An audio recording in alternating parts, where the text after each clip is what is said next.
Why would you hold, say, bonds or gold Hmm. while also holding stocks? Because there's certain times when bonds or Huh. gold do well that stocks may do poorly. One of the things that you learn if you've been in the hedge fund industry a lot is that risk management is in some cases almost more important than even the edge that is being constructed. The most important thing that matters for the investor is what is your net of fees, net of taxes outcome. Information presented on this program is believed to be factual and up to date, but we do not guarantee its accuracy, and it should not be regarded as complete analysis of the subjects discussed. Discussions and answers to questions do not involve the rendering of personalized investment advice, but are limited to the dissemination of general information. A professional advisor should be consulted before implementing any of the options presented. Encompass More Asset Management LLC is a registered investment advisor with the U.S. Securities and Exchange Commission and only transacts business in states where it is properly registered or is excluded or exempted from registration requirements. Hey everyone, welcome back to another episode of the Ducharme Wealth Management Podcast. I am joined today by a super interesting guest, Bob Elliott, who has spent a lot of time in his career around the hedge fund space and is joining me today for a conversation about what the heck even is a hedge fund and why do people use them, who uses them, and what are the misconceptions about them and what's reality. So appreciate you taking the time to hop on, Bob.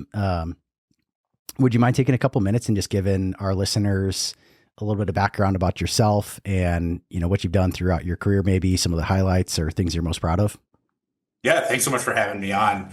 I like to say that my career has been a couple of decades as a systematic investor. A big chunk of that work was at Bridgewater Associates, which at the time I left was the world's largest hedge fund, where I created strategies across all the major asset classes and was particularly responsible for the foreign exchange book, which at the time was the largest one in the world by an order of magnitude. And so really through that process, got to have a deep fundamental understanding of what drives markets, what drives economies, all from a macro perspective, and how to think about, allocating across different asset classes, long and short, flexibly, given where the markets are in terms of what they're pricing, and then also what's likely to transpire in the macro economy. And after that, I spent some time actually on the private side of 2 and 20, running a systematic venture fund. So think about it like systematic investing, brought from the public markets into the private markets. And over my later years at Bridgewater, as well as my time in the private side of 2 and 20, sort of increasingly recognized that 2 and 20 strategies are, pretty good for the manager and not that great for the investor. And the core reason why that is that the fees are too high. And also, for taxable investors, those assets or those positions are typically put into tax inefficient structures. And so that got me to thinking about whether there was a way to sort of bring the concepts of diversified low-cost indexing, which has obviously totally changed stock and bond investing, and bring it to the world of 2 and 20. Bring it to the world of 2 and 20 to try and figure out a way where we can get the everyday investor, every investor, access to these sophisticated strategies, but be able to get access to them at a low cost. And so that's really why I started Unlimited, and we've been around for a few years, building products that are available for all investors, giving them access to those hedge fund style strategies, and over time to the rest of 2 and 20 at that much lower cost point and in the more tax efficient wrapper of an ETF. Yeah.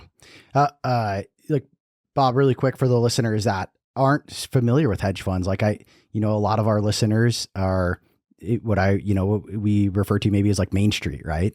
They haven't been along Wall Street a whole lot, and hedge fund is a kind of a foreign term you've heard in movies and shows. Really quick, like just what is 2 and 20? Explain that just really quick for people. Yeah, I mean, 2 and 20 in a lot of ways is it's more a compensation structure than it is a strategy. And what that means is managers that take a 2% per year fixed fee of the assets that they're managing plus 20% of the profits. And that is an income structure that frankly has been around for a long time in a lot of these private, either hedge funds, venture capital funds, private equity, private credit. almost all of them exhibit a fee structure that is similar to that in one way, shape, or form. And the challenge with the sort of 2 and 20 concept is that when you take how managers run, plus the fees, plus the taxes, plus for sort of smaller scale investors, costs to actually access those funds, you start to talk about a lot of the returns getting eroded. I mean, just take, say, a 10% gross of fees, meaning before fees, returning hedge fund, which is a pretty normal target for a hedge fund. If they charge 2 and 20 fees, that takes the 10 to 6. If it's structured in an LP structure, a limited partnership structure, which is how they're typically structured, Uncle Sam takes about 50% in taxes because it's a marginal income. So that takes you from 6 to 3. And then often you have fees on top of that to actually get access to those strategies. So maybe you're down to 2. And now, basically everyone's made money in the book except for the person who's putting their money on the line. And so that our idea is lower the fees, put it in a more tax efficient ETF structure, make it liquid and transparent, and make it available to everybody. Yeah, ETFs have done some great things for the industry. Excuse me, and for particularly Main Street in general. Let's talk really quick. So obviously historically Main Street hasn't been involved with hedge funds, hedge fund strategies, this kind of stuff. Who is kind of the marginal or typical person that is allocating capital to a hedge fund, and why do they consider that as an alternative? Yeah. So, I mean, typically hedge funds have been only accessible to big institutional investors. Like an example, like what does that look or sound like? Or, is that JP Morgan or is that an endowment fund or? Yeah, it's typically, the biggest, most sophisticated hedge funds. It's typically the largest pools of capital in the world. We're talking about sovereign wealth funds, talking about big university endowments, pension funds, whether public or private pension funds. Those are the sorts of investors that come into hedge funds. And so much more challenging for any sort of smaller scale investor to get access to them. And I think actually one of the things that's interesting about how those big investors operate, I can give an example of Future Fund for Australia, which was a client of Bridgewater's that I worked with very closely. What they would do, that's a $300 billion fund, is they would invest in 70 hedge funds and basically build a diversified portfolio of hedge fund managers, because they know that any one manager at any point in time might succeed or might not, and in any given year. But if you put them all together, the sort of collective wisdom of all of those managers will generate pretty good returns over time. And then the other thing they did, which is pretty amazing, is they beat all the hedge fund managers down on fees because they had such huge power, because they were cutting billion-dollar checks to these managers. Yeah. And so what was neat about that was, and kind of inspired Unlimited, was what I saw them doing was essentially they created a diversified low-cost index fund of hedge funds. Yeah. Of course, they were investing directly in them, but the economic outcome of that was essentially doing that. And so that's, what I've been focused on in replicating that idea in the ETF wrapper. Yeah. So why does an endowment fund go and even invest in hedge fund? Let's just start addressing some misconceptions that I see, right? Like I see stuff online all the time about, here's another year that the hedge funds are underperforming, or like, hey, this pension fund, they make it so sophisticated, they could have just bought, an S&P 500 index fund and been over with it. You know what I mean? Like, and on the surface, if you look at just the surface data of hedge fund return, unleveraged hedge fund return versus S&P 500, yeah, it looks like you can get a better total return out of, just owning broadly diversified stock portfolio. Yeah. And so it's important to recognize that most institutional investors, they're not looking for the type of either returns or volatility that comes with investing, say, in an equity index fund. What they're looking for typically, let's say you're a big university endowment, you're typically taking about 5 to 6% off of the fund, off of the endowment on an annual basis, and distributing that to operational activities. Or if you're a pension fund, kind of the same thing. And so what they're looking to build is, how do you build the most consistent probability that you can get, between 6 and 8% returns. Mm-hmm. And so a lot of the sort of publicly reported hedge fund work that's out there, hedge fund performance, is tailored to a risk profile that's much more akin to a bond portfolio than to a stock portfolio, because that's what they're targeting. Mm-hmm. And so in that context, the value of hedge funds is that they're diversifying in the sense of, at times when stocks may go down or in times when bonds may go down, what the hedge funds are able to do is, because they can typically trade both long positions and short positions, is that they can hold positions that do well when assets are not doing well.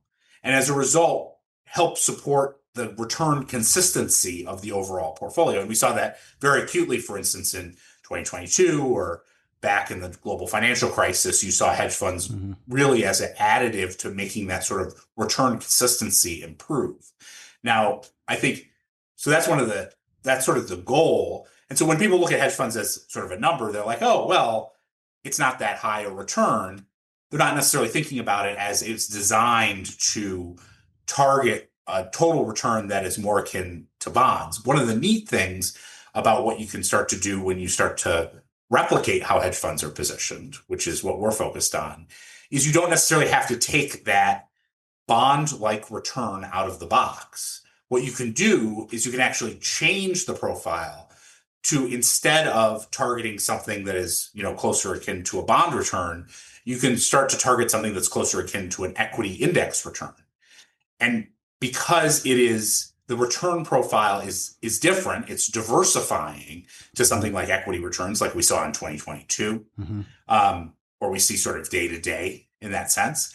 And it can help improve your return consistency while not necessarily giving up the type of return profile that you're looking for as a Main Street investor.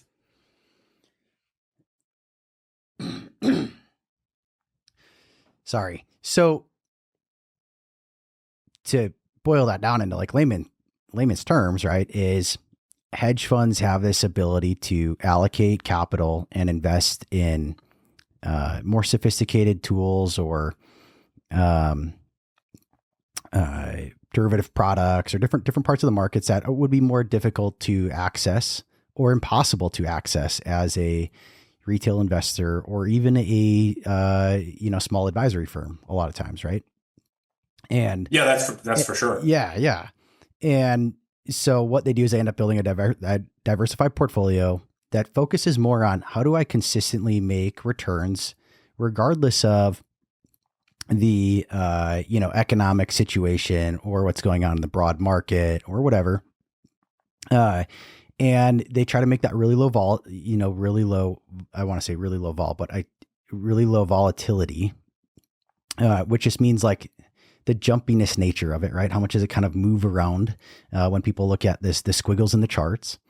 And what you're saying is they focus on that because then with the way that they trade and think about it, you can just say, well, what's better than owning one is two. So I'll just apply some leverage. And if I'm okay with a profile that's, 5 units of return for 3 units of risk, well, I can just apply the leverage and I get something like 9.5 units of return for 6 units of risk.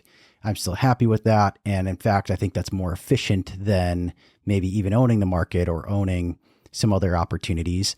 And the biggest part that you're saying and highlighting is it becomes a diversifier to the rest of your portfolio. So even if somebody is owning a core portfolio of a mixture of, equity index funds or stock selection or whatever, that is more correlated to how is the economy doing and how are those companies doing. The hedge fund space is more focused on, again, getting that return regardless of kind of the environment over time. And so the things that drive that aren't necessarily correlated, which means the return streams become not as correlated and thus provides that diversification effect to the overall portfolio. That's exactly right. I mean, in the same way, why would you hold, say, bonds or gold while also holding stocks, because there's certain times when bonds or gold do well that stocks may do poorly.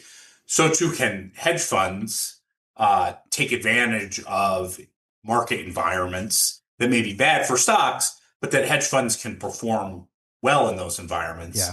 Really for two important reasons.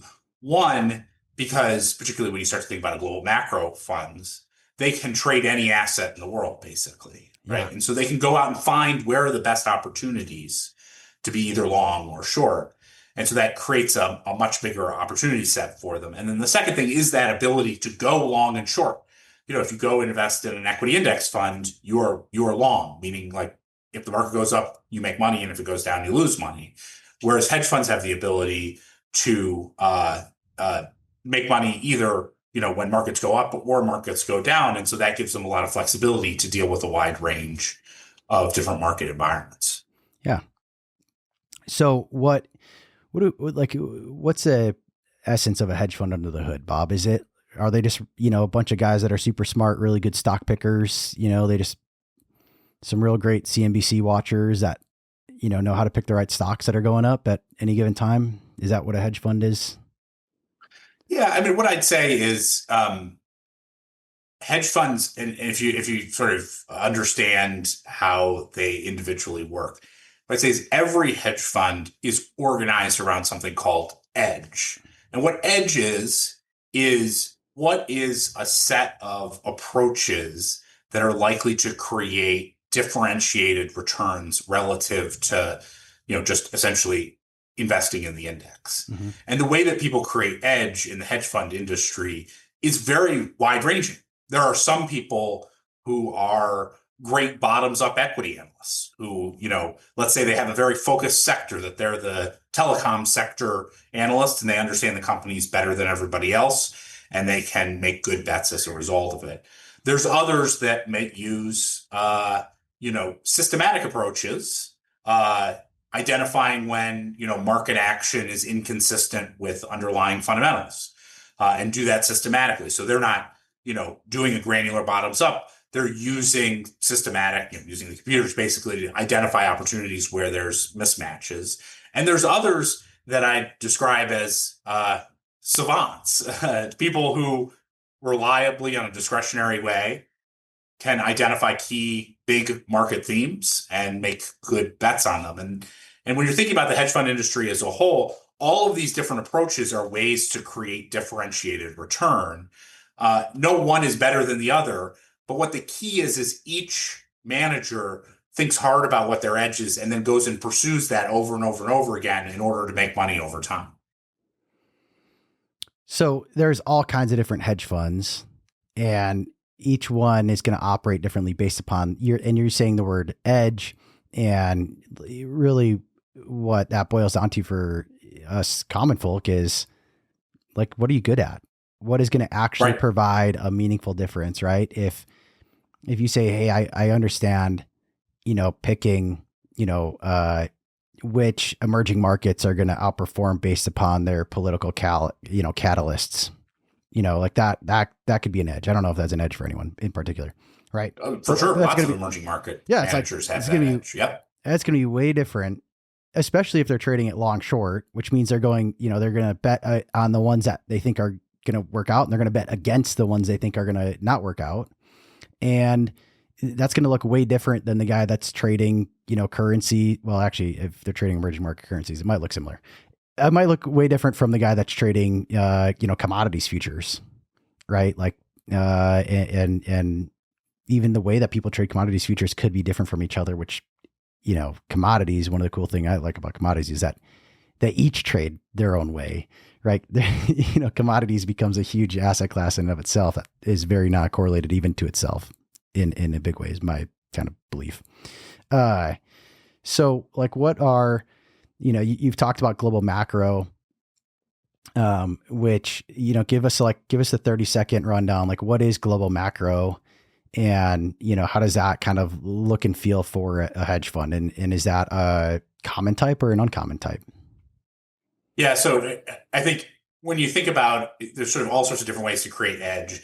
There's also, the way I described it is, there's different opportunity sets, different areas of the market, of financial markets, that different hedge funds are focused on. And macro managers in particular, what they look at is they look at the largest currency, commodity, fixed income, credit, and sort of equity index level views across the world. So what they're looking at is, for instance, trading US stocks relative to European stocks, relative to Japanese, relative to Chinese stocks, let's say. And that's where they draw their advantage from, or trading, the euro versus the dollar, or the yen versus the dollar. Mm-hmm. That's a very different opportunity set, and frankly, a very different way of thinking than, for instance, a bottoms-up equity analyst that's trading an individual sector on a market neutral basis, right? That's an example of, they're very focused on individual names or individual stocks. Yeah. Both can produce good returns. They're just different areas of focus that each one of those different styles of hedge funds has. One is global macro, one is traditionally called equity long short. Yeah. What is equity long short, really quick? Like, when you say that in the hedge fund space, what does that typically refer to? Yeah, typically what that is a manager who's focused on individual companies and the relative performance of individual companies. That relative performance can be examined in a bunch of different ways, if we thought about it. Factors. It can be a bottoms-up fundamental analysis. It can be discretionary in terms of understanding, like, relative management teams, as a simple example, would be a traditional equity long short manager. But they're very focused on, is it going to be Tesla or Ford or GM, right? As a simple example. Or United Airlines versus American Airlines versus Southwest. That's what they're really focused on. And, obviously there's a lot of information about companies and a lot of ability and liquidity in that space. So you can make, good bets there. And a lot of folks can make strong bets there that can pay out over time. But that's a different focus than, say, global macro or others, like, for instance, event driven, which is very sort of specific to particular events like M&A and things like that, or emerging markets, or fixed income strategies, or managed futures. Those are all different forms of hedge fund opportunity sets that different managers trade. Yeah. I think equity long short is something really interesting to me. And I tend to use the example that resonates really well with people that I found is, you're going to go long Coca-Cola. You're going to own Coca-Cola, but you're going to short Pepsi, right? And you're going to do it because you think Coca-Cola is going to get more contracts for distribution and more people drink Coca-Cola, and their stock is underpriced relative to this new growth that's going to happen. And Pepsi's losing contracts and Pepsi's shrinking. So you're not taking a bet on, hey, is the economy as a whole going to go up or down? You're just saying, I think Coke's going to do better than Pepsi, so I'm going to buy Coke, sell Pepsi. And what you make is the difference between the relative performance of those two. So if Coke goes up 2% in the year and Pepsi goes down 2%, you make 4%. But if they both go up 2%, you make nothing. But if Coke goes up 4% and Pepsi goes up 2%, you still make 2%. Obviously, caveat, it's not accounting for like any, negative carry and borrowing the stock to short it, or the dividend implications of the both. But that's generally the idea. But what that leaves you with is kind of, Bob, how much does Coke go up on average versus Pepsi? It's like the spread is not, if you happen to get that right, it's not a very big spread, right? Typically. Yeah, well, I mean, that is one of the challenges with equity long short managers, is they often have to apply significant leverage. Yeah. And so at certain times, what you'll see is something called a crowded trade, where, a number of analysts have identified the same thing. Think Coke's going to go up relative to Pepsi.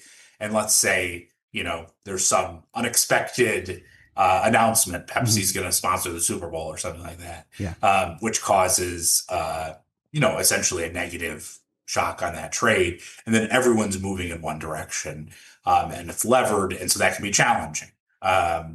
Whereas, other managers and other strategies are often applying less leverage in terms of their positions. So, there's plenty of volatility in macro markets, or if you trade emerging markets, or managed futures, so trading like commodity futures and things like that, commodity and currency futures. Those all typically have more than enough volatility in the individual positions to not have to apply much leverage in order to get the sort of returns that you might be looking for. Yeah, one of my favorite sayings in investing is volatility is leverage, which some people disagree with me on, but I've kind of found it to be true. And if you don't think that's the case, go trade some high beta names. You'll learn really quick. So yeah, one of the things that I like to highlight, and equity, market neutral equity long short is not my thing. I don't trade that, and I'm not very involved with anything that it does, particularly at the moment. But I'm familiar with it. But one of the things that I found is that the returns, what breathes life into such an idea that people are forgetting. Because on the face, it seems like, well, why would I go through all this hassle to make 3% or 4%, right?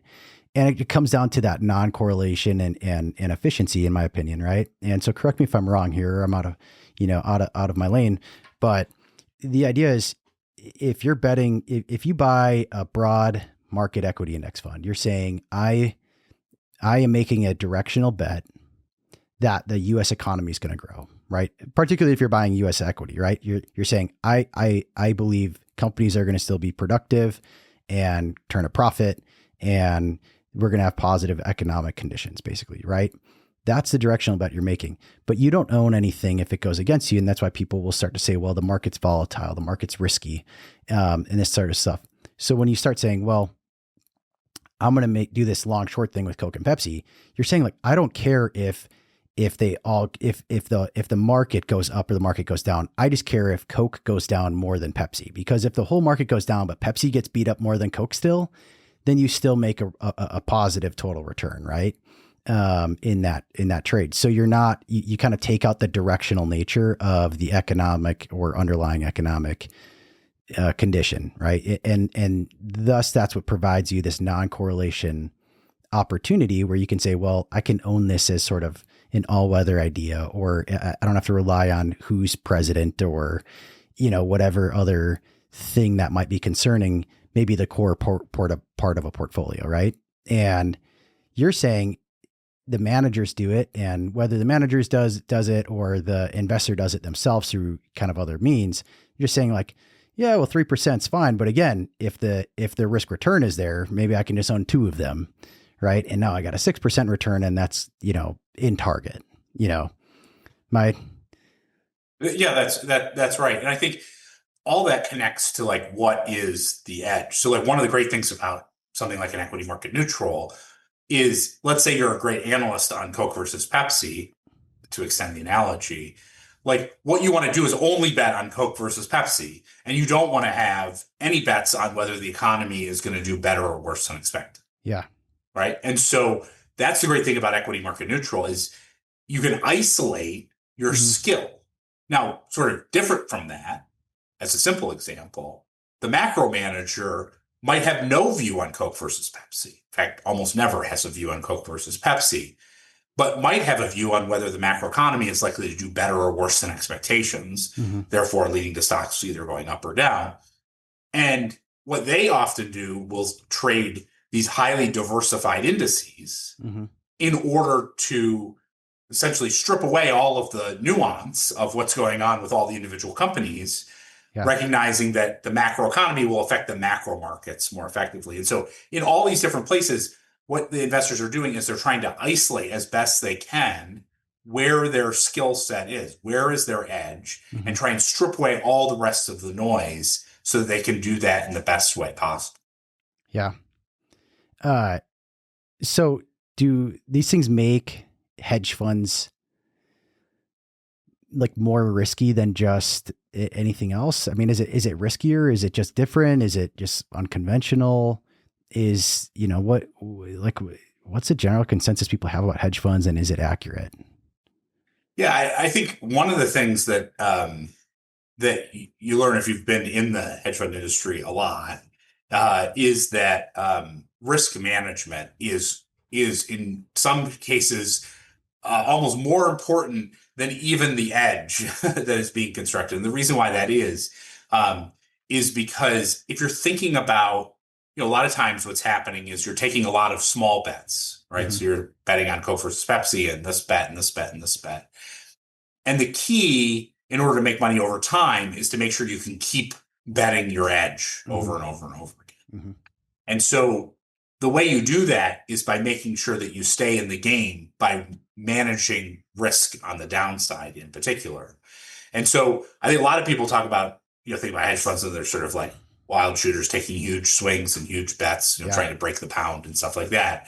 But actually a lot of what delivers skill over time is they generate pretty good returns when they're right, and they're very good at limiting downside when they're wrong. And so that creates a return profile that's actually pretty interesting from an investor's perspective.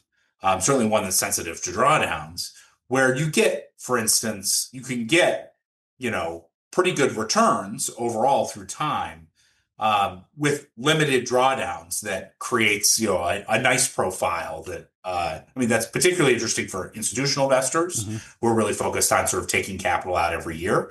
But it's also valuable for investors, who are, in their savings portfolio and want to make sure that they don't exactly know the day that they're going to need some capital and don't want to be caught in a drawdown in the worst possible time. Well, I think the interesting part is like it goes back again to the non-correlation. So it's something in your portfolio that doesn't have to be driven by is Congress passing a big spending bill and pumping the economy right now or not, right? Because even in the global macro space, like that you're talking about, or we keep talking about, again, they're going to take a bet, but the managers within the hedge funds get to take that directional bet. So again, like even though they might not be market neutral long short, but they might look something, for example, that might be like, well, short the US small cap and long the German DAX, like they might still be taking those relative bets. They could be trading, bonds. They could be long, own no US bonds, but own international bonds, or vice versa. Own gold, own commodities, own all kinds of stuff, right? Like there's really not any essence to what they can do, but they get to trade that profile. And like what you're saying is they intentionally try to design that profile that when they're wrong a little bit. And when they're right, they have the ability to be big in a right way, right? And again, the driver of that is not, are people employed and still putting money in their 401k, right? Like, right. Because if the answer is no, they still can win, right? Like they have the ability and more advanced, sophisticated tools to still play the game and play to win in a different manner, right? So yeah, I think one of the key things, just from a active management strategy perspective, is you've got to, in order to be successful, you have to figure out how to cut your losses quickly, because trading markets from an active management standpoint is very hard, right? I mean, there's like, how many PhDs and smartest people in the world who went to Ivy League schools and things like that, all these very, very smart people spending, billions and billions of dollars trying to beat the market. You're competing with all of those people. And so you're going to be wrong relatively frequently. Even the best people. I like to relate it to, Federer. When he retired, he talked about how he was arguably the best tennis player in history. He only won 52% of his points. Well, if you won 52% of your points and you put on enough bets and you play enough matches, you'll actually be wildly successful. And that's really what, hedge fund managers are sort of 52-48 on any one bet in any one month. And so the way that they can be successful at that is by making sure that if the trade is going against them for whatever reason, maybe they're just wrong, they misunderstood the situation, or maybe there's an exogenous shock that was unexpected, they can cut their losses quickly, limit the downside, so they can then take advantage of the upside opportunities that they have in front of them in order to create that, return profile that's really focused on consistency. How do you create the most consistent return given what you're targeting? Yeah. There is so much out there, but I think that is a really key thing. And I think what is interesting is that all of these ideas that have been, I don't want to say kept in secret, but to Main Street, they certainly have been. I think 20 years ago, if you would have said, hey, you can have institutionally, managed strategies that are capital efficient, tax efficient in nature. By the way, you can own them in your Roth IRA, with like really low friction cost, would be like unheard of. And so there's like a lot of really cool tools that are changing, I think, the landscape of really what is the investable universe. And, they can be difficult to understand on their, on their face, and they can sound scary, right? Like the term hedge fund, is like, you just think about a bunch of billionaires and, doing some crazy trading and taking fat swings. And, you think of The Big Short and Michael Berry and, losing money for years and then getting some huge returns, and that stuff can exist, right? Like there are funds that do that kind of stuff. But there is a whole new opportunity set in the alternative, what I call the alternative space right now, that people can be invested. And it doesn't have to be, the old, what I call your parents' financial advisor, of here's some actively managed, mutual funds, to buy in some, A share class or something. And it's like, you look at the mutual fund, it's like, well, yeah, this is a high fee within the fund and it just underperforms trying to pick better stocks of the index. So your correlation's super high, your performance is plus or minus, but whatever, it's kind of like, so what happens when the market goes down? Well, they all go down, And I think in the alternative space, there's some really good opportunity set for people to have different approaches in their portfolio and get a level of diversification that has not historically been presented to investors. So I'm not saying people should run out and invest in hedge funds. I think like there's a lot to unpack there. And I think people should really consider having some professional guidance in the matter. But it's an interesting opportunity set, I think, worth exploring particularly before somebody says, I'm all in directionally on making a directional bet that the US economy will just always grow, or saying, I don't want to participate at all in the stock market or invest at all or whatever it is. So, I appreciate you sharing a bit about hedge funds today, like pulling the curtain back on it. I mean, is there anything that you have a kind of a burning desire here to add about the hedge fund space that we didn't cover, Bob, like that you think is kind of important for people to understand or know or rethink? Well, I think at its core, with any sort of alternative strategy, the most important thing that matters for the investor is what is your net of fees, net of taxes outcome. And I think a lot of times people can be enthralled with a strategy and not necessarily go through the process of thinking hard about what the end outcome is. How much of that are you going to get in the end? And so, I mean, I think it's the sort of thing that, financial advisors that are in a position like yourself are very attuned to, thinking very hard about. It's part of the reason why so many advisors are now using, when they're looking at it in an ETF wrapper, right? Because of the tax efficiency, because of the low cost, plus the operational efficiency and things like that. And so that really is, I think, such a critical component. So when, the next time somebody is talking to you about, I've got this great manager or this great private credit fund that is doing X, Y, and Z, you really want to think hard about what is the net of fees, net of taxes outcome, because a lot of times when you look at it in that way, it's a lot less compelling, particularly to the risk that you're taking on. Yeah. For me, I think one of the biggest things is the transparency. Actually, I've had people that invest in, a private investment, and they're getting payments every month or every quarter. And so they're like, oh man, my return's great. And then they get a tax form and they realize, oh, a bunch of that was return to capital. It actually wasn't return, or, it was even worse. It was return, right? But your capital's getting eroded away through bad investments. And so you'll end up getting no principal back. Your principal's getting eroded and you're getting these big taxable events away with it. And that's really, that's tough too on a situation. So, I like the transparency aspect, like always, what do I own today can be a really powerful thing. And a lot of private investments don't offer that. So you certainly have to do your due diligence to understand what it is and kind of how to track that. And most people, you are not going to have the time or desire, and even rarely are you going to have both. Right.